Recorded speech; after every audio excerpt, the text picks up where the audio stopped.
कि जब लोगों के घर में खाने के ही लाले पड़ गए पर फीस उनने दी। इस पे पब्लिक को आगे आना चाहिए। पब्लिक को एक आपने जो उनको हटाया जयप्रकाश सर को सदर थाने के जो एसओ थे, तो ये कहीं ना कहीं तो गलत ही फैसला है उनका। और मैंने उनको बोला था कि सर इस पर पूर्ण आप थोड़ा सा विचार करिए। तो साक्षी के ही साथ वो लोग ये हुक्का बच्चों को दे रहे हैं, उनको ये समझ में नहीं आता कि आपके भी तो घर, अगर आपको बच्चों के फ्यूचर के लिए, हमारी झांसी के लिए अगर कुछ करना है तो आप हर 20-25 दिन में 15 दिन में प्लीज़। जब गए कंप्लेन करने एसएसपी सर के पास तो कोई नहीं मिला, तो हम तो मुझे भी इस लायक बनना है कि जो मेरे साथ बीती है, हमारे साथ बीती है, तो किसी के साथ। जब हमारे पास खुद का आसरा नहीं रहा फिर हमने इसको आसरा नाम दिया। नमस्कार भैया, राम राम। हम हैं आशुतोष नायक और आप देख रहे हैं बुंदेली वार्ता। अगर ढूंढवे पे निकलो तो बहुत अच्छे अच्छे लोग हैं इस संसार में। अपने झांसी में हम लोग ढूंढवे निकले हैं बहुत सारे अच्छे लोगों के लाने, जो अच्छा काम कर रहे हैं समाज के लाने और निस्वार्थ भाव से कर रहे हैं। जी को पैसे की लालच नहीं आ के हमें 2 रुपये के तुमसे मिल जाएं, लेकिन काम लगातार एनजीओ है अपने झांसी में। सब लोग जानत हैं, शायद हमें ये कैसे प्राणी हते जो नहीं जानते इतने अच्छे से।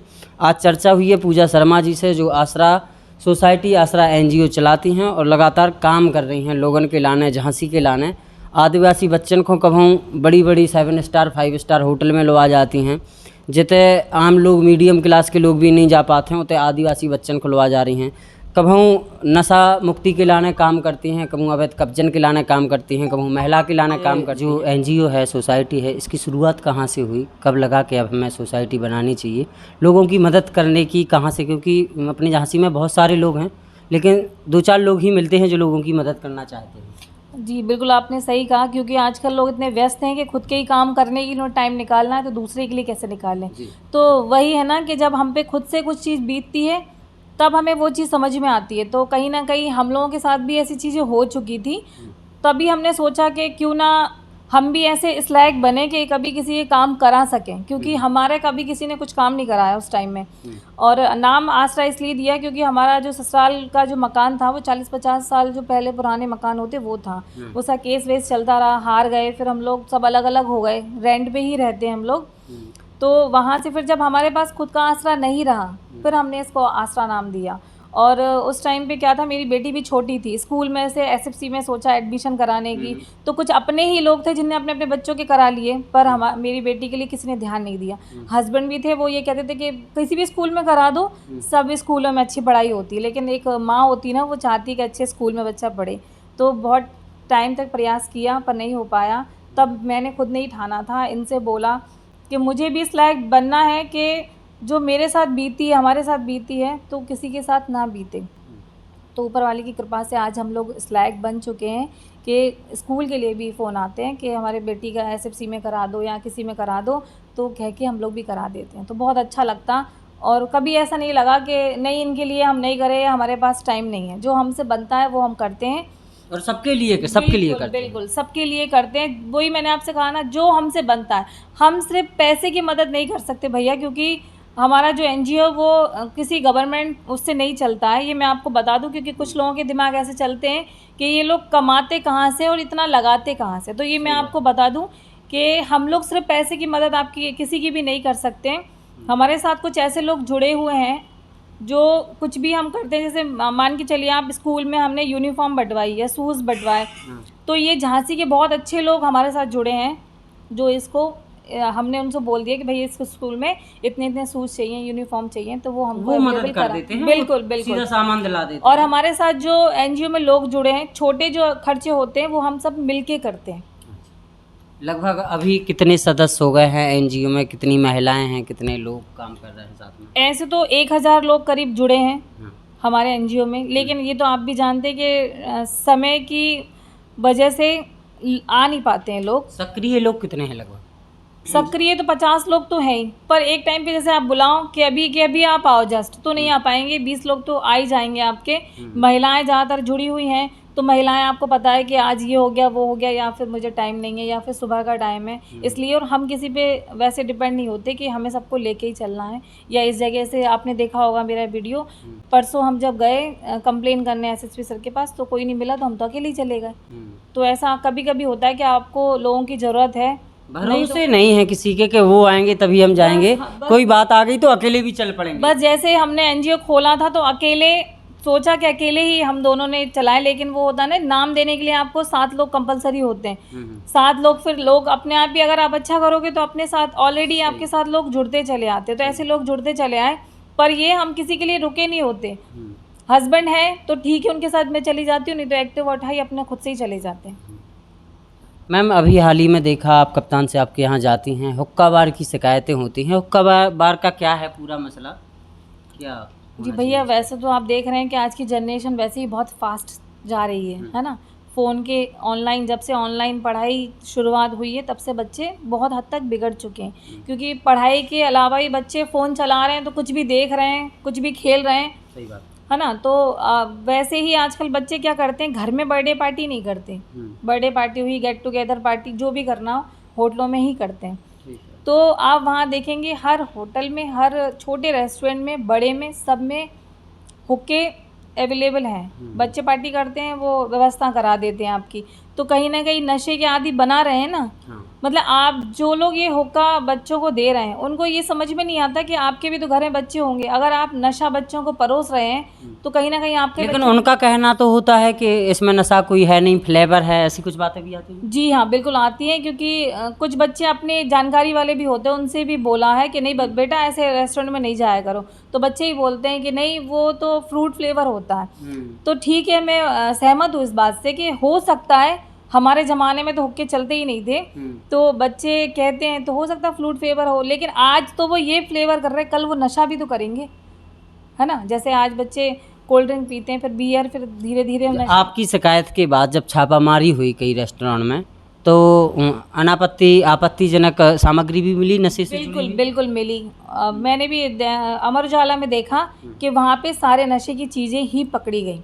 और आज भी जाना था एसएसपी सर के पास उनसे बोलने कि ये जो मुहिम चलाई है आपने, ये आज ही आप बंद नहीं कर दें। हर 20 दिन में, हर 25 दिन में आपको ये कार्य आपका जारी रखना है, वरना हम फिर से आपके पास आएंगे। हर 20 दिन 25 दिन में मैं फिर से ही उनके पास जाऊंगी। ये मुहिम हमें बंद नहीं करना है, इस मुहिम को चालू रखना है। एक बार आपने छापा लगाया और बस पकड़ गए तो उसको आप रखोगे, वो तो फिर से चालू हो जाएगा। अगर आपको बच्चों के फ्यूचर के लिए, हमारी झांसी के लिए अगर कुछ करना है, तो आप हर 20-25 दिन में, 15 दिन में प्लीज़ ऐसा करिए। पर एसएसपी सर आज बैठे नहीं थे, तो कल उनके पास जाएंगे हम। बहुत बढ़िया। इसके अलावा हम लोग और भी देखते हैं, एक अभी बताया था कि आदिवासी जो बच्चे हैं उनको बड़ी बड़ी होटलों में ले जाना, दिखाना, ये कहाँ से आपके दिमाग में आया कि ऐसा भी करना है एनजीओ को?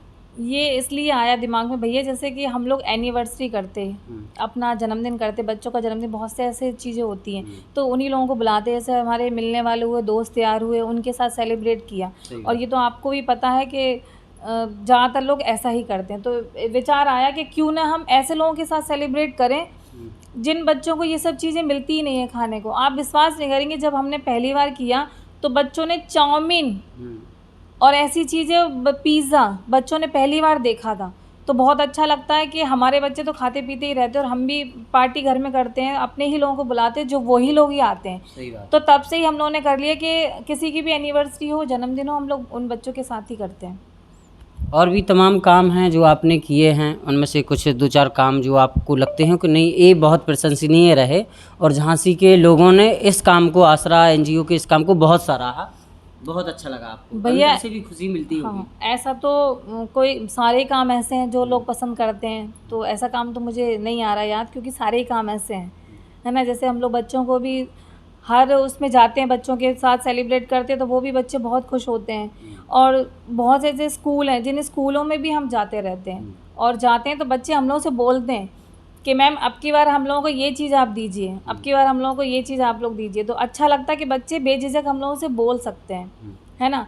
और जैसे मेरा पार्लर है तो मैं यहाँ से फ्री सिखाती भी हूँ, तो ऐसे लोग भी हमारे पास आते हैं। तो ये मेरा खुद का बिज़नेस है, तो हमें इस पर किसी पर डिपेंड नहीं होना। और लड़कियों की, गरीब लड़कियों की शादी होती है तो उसमें हम लोग फ्री भी करते हैं, पूरा लहंगा, ज्वेलरी, मेकअप फ्री करते हैं। और जितने सोसाइटी के मेंबर हैं सबकी तरफ से कुछ ना कुछ गिफ्ट होता है, और जो जुड़े हुए लोग हैं वो कोई भी बड़ी चीज़ें अपनी तरफ से करते हैं। बहुत बढ़िया मैम। स्कूल के जिक्र से याद आया, हाल ही में एक बड़े नामचीन स्कूल में एक घटना होती है महिला पत्रकार के साथ। आपसे पूछना इसलिए भी ज़रूरी है चूँकि आप महिला भी हैं, और एक महिला जब आवाज़ उठाती है, सवाल खड़े करती है उद्योगपति घराने के स्कूल से, तो उसके साथ क्या होता है पूरे झांसी ने देखा। इस पे आपकी एक टिप्पणी क्या होगी, क्या लगता है आपको? जैसा कि देखने में आया भैया कि वो साक्षी जो है पत्रकार मैडम, तो उनको निशान थे फेस पे। ऐसा क्यों हुआ? उनने अगर छोटी सी बात रखी थी कि ये जो बच्चों का रिजल्ट दिया ये नॉर्मल पेपर पे क्यों दिया, तो ये बहुत छोटा सा मुद्दा था जो बहुत बड़ा बना दिया गया है, जो कि इतना बड़ा नहीं होना चाहिए था। सीधा उनने सवाल किया था, उसका छोटा सा एक जवाब था जो कि वो दे सकते थे, किसी भी उसमें दे सकते थे। तो मैं तो साक्षी के ही साथ हूँ कि मतलब ऐसा नहीं होना चाहिए था। और ये क्यों हुआ तो सामने वाले पक्ष का भी समझ में नहीं आया, क्योंकि उनने अच्छे से जवाब ही नहीं दिया। जो वीडियो साक्षी मैम के द्वारा डाली गई हैं उस वीडियो में सामने वाले पक्ष का कोई समझाने वाला वीडियो सामने नहीं आया, तो उनकी तरफ से हम कुछ नहीं कह सकते कि उन्हें क्या बोला। और जो मैम ने बोला उनके निशान देखे उसके उद्देश्य पर, तो वो मुझे सही लगी। एक और चीज़ है इसी घटना से जुड़े हुए, एसएचओ हैं जो सदर रहे हैं उनको निलंबित कर दिया गया। इस कार्रवाई पर भी सदर के लोगों की प्रतिक्रियाएं कुछ अनुकूल नज़र आ रही हैं, लोग नाखुश नज़र आ रहे हैं पुलिस की इस कार्रवाई से। जी बिल्कुल, इस मुद्दे पे भी हम मिले थे एसएसपी सर से, उनसे बोला था कि आपने जो उनको हटाया जयप्रकाश सर को, सदर थाने के जो एसओ थे, तो ये कहीं ना कहीं तो गलत ही फैसला है उनका। और मैंने उनको बोला था कि सर इस पर पूर्ण आप थोड़ा सा विचार करिए, क्योंकि हर थाने में ये आप भी जानते हैं कि कुछ ना कुछ ऊंचा नीचा छोटा बड़ा सब कुछ चलता है और होता रहता है। कोई इतना बड़ा भी मुद्दा नहीं था जिससे उन्हें सीधे सस्पेंड कर दिया गया। तो ये बात आपसे कहने से पहले हम रख चुके हैं उनके पास कि आप इस पर पूर्ण विचार करिए। और हमारे जनप्रतिनिधि जो हैं उन सभी से भी मैंने विनती की है कि इस पर करिए और उनको कोई ना कोई थाना वापस दिया जाए। मैम आपको क्या लगता है झांसी के ऐसे कौन से मुद्दे हैं, ऐसी कौन सी समस्या हैं जिन पे जन जागरूकता होनी चाहिए, जनता को एक साथ आना चाहिए और मिलके काम करना चाहिए कि वो समस्या वो मुद्दे बने या दूर हो? मुद्दे तो कई सारे हैं भैया, पर पब्लिक आप भी जानते हैं, जैसे अब फीस वाला, हाँ वही तो, जैसे कि बच्चों की अभी जो कोरोना काल में समय देखा हम लोगों ने, वो बहुत ही बुरा समय देखा। तो उसमें भी आपने देखा होगा फीस वाला जो मुद्दा था, क्योंकि जब लोगों के घर में खाने के ही लाले पड़ गए पर फीस उनने दी। इस पे पब्लिक को आगे आना चाहिए, पब्लिक को एकत्रित होना चाहिए, लेकिन नहीं हुई पब्लिक। जिन लोगों के बच्चे खुद के थे, खुद भी वो पीड़ित थे, तो वो हम लोगों को फ़ोन करके मैसेज करके बोल रहे थे, पर जब समय आया सबको इकट्ठा होने का तो नहीं आया सामने ना। तो ऐसी चीज़ों के लिए सामने आना चाहिए। बेरोजगारी जो है, कहीं ना कहीं जो भी गलत काम बच्चे होते हैं, अभी आपने एक देखा होगा कि श्रीमान जी ने, शर्मा जी ने 2-3 बच्चों को ऐसे पकड़ा जो गाड़ी से पेट्रोल चोरी कर रहे थे, और वो आप विश्वास नहीं मानेंगे 15, 16, 17 ऐसे साल के बच्चे थे वो। तो आप बता सकते हैं कि मतलब पेट्रोल चोरी कर रहे हैं। जेल चौराहा कचहरी चौराहा के आसपास सदर का मामला था वो, मतलब पकड़ा उनने वहाँ था, लेकिन वो सदर से ही पेट्रोल चोरी कर रहे थे, हमारे ये गली के पास से। तो आप सोचिए कि पेट्रोल की क्या कीमत है, जो बच्चे गाड़ी में से पाइप खींच के पेट्रोल चोरी कर रहे हैं। तो ये जनरेशन कहाँ जा रही है? कहीं ना कहीं आप देख रहे बेरोजगारी की वजह से ही हो रही। बच्चे पढ़ नहीं रहे, और जो पढ़े लिखे हैं बेचारे वो बेरोजगार बैठे हैं, तो क्या करें? जो अपनी ज़रूरतें पूरी करना है तो वो चोरी करेंगे। तो मेन ये 2 ही हैं, है ना। और एक स्वास्थ्य को लेके, स्वास्थ्य पे तो हुआ है, शिक्षा पे भी थोड़ा बहुत काम तो हुआ है, बाकी जो है वो आपके सामने ही है। मैम कोरोना की इतनी भयावह स्थिति हम सब ने देखी है, आसरा एनजीओ का इसमें क्या रोल रहा? कोरोना के दौरान, कोविड के दौरान लोग इतने डरे हुए थे, इतनी बड़ी गंभीर लाइलाज वो आई थी, वायरस आया था। जी बिल्कुल, जो फर्स्ट वेव थी उसमें हम लोगों ने, मेरे हस्बैंड ने, हमने, हमारी टीम ने, सब ने ही काम किया था। घर से पहले हम लोगों ने घर से खाना बना के, पका खाना जो था वो बना के लोगों को दिया, पानी दिया। और उसके बाद फिर जब डीएम सर की तरफ से मना हो गया कि आप खाना बना के नहीं दे सकते, तब हम लोगों ने कच्चे खाने के पैकेट बना के दिए। और उसमें हमारे साथ तरुण जुनेजा, फटाके वाले जो भैया हैं, उनने काफ़ी उसमें मात्रा में और पूरे टाइम ही हम लोगों के साथ अच्छे खासे पैकेट, जो कि 1 महीने का पूरा राशन था, वो बांटा। और जो सेकंड आई थी उसमें भी हम लोगों ने घर पे बैठ के ही किया, क्योंकि सेकंड वाली बहुत ही खतरनाक थी। तब मेरे हस्बैंड भी पीड़ित थे और मेरे को भी कोरोना था। अच्छा। हाँ, दोनों को था, इनको थोड़ा ज़्यादा था, तो पर हमने हॉस्पिटल नहीं भेजा, इनको घर में ही रख के ठीक किया। उसमें क्या है, हम लोगों ने जो भी घर में रह के हमसे मदद हुई हमने वो मदद की। सेकंड वाले में हम लोग ज़्यादा बाहर नहीं निकले। एक और समस्या आज की ही है, आपको हमने कहा अवगत करा दें। रेहड़ी पटरियों वालों के लिए प्रधानमंत्री नरेंद्र मोदी जी की बहुत ही बढ़िया योजना थी कि कोरोना में जो टूट गए हैं रेहड़ी पटरी वाले, रोज़ कमाते थे रोज़ खाते थे, वो अब हटा रहे हैं। अतिक्रमण का एक दस्ता चल रहा है, इन्हें हटाया जा रहा है। एक तरफ बातें की जा रही हैं कि उन्हें आत्मनिर्भर बनाया जाएगा, लोन दिया जाएगा बिना गारंटी की। दूसरी तरफ अतिक्रमण दस्ता उनको हटा हटा के सीधा जब्त करके उनका सामान ले जा रहा है। मेडिकल लाइन में इस तरह की घटनाएं आई हैं यूनिवर्सिटी से। वैसे तो मुझे इस पे जानकारी नहीं है भैया, लेकिन अगर उन्हें हटाया गया है तो पहले से नोटिस दिया गया हुआ, या तो जी है ना, पहले से नोटिस दिया गया हो। और लोन वाली जो बात है, जो पढ़े लिखे हैं वो तो लोन ले लेंगे, जो पढ़े लिखे नहीं हैं उन्हें यही जानकारी नहीं लोन मिलेगा कहाँ से और लोन मिलेगा कैसे, जी है ना। तो वो ये तो गई आई बात, इसके लिए तो अब मैं क्या आपसे बोलूँ। बहुत बहुत धन्यवाद आपका, आपने इतना कीमती समय दिया और झांसी के जो तमाम मुद्दे थे उन पर बात की, कैसे एनजीओ काम कर रहा है इस पर तमाम बात की। कुछ और झांसी की जनता से यदि कुछ कहना चाहते हो? झांसी की जनता से तो हम यही कहना चाहेंगे भैया कि कोई भी मुद्दा हो, सिर्फ आप सोशल मीडिया पे ही बोलते हो। हमें ज़रूरत है सबको एक साथ मिल के काम करने की। अगर वो आपने कहावत सुनी होगी ना कि एक इंसान कुछ नहीं कर सकता, एक उंगली समझ लो, बिल्कुल। ये 5 उंगलियां मिल के मुट्ठी बन के ताकत होती ना।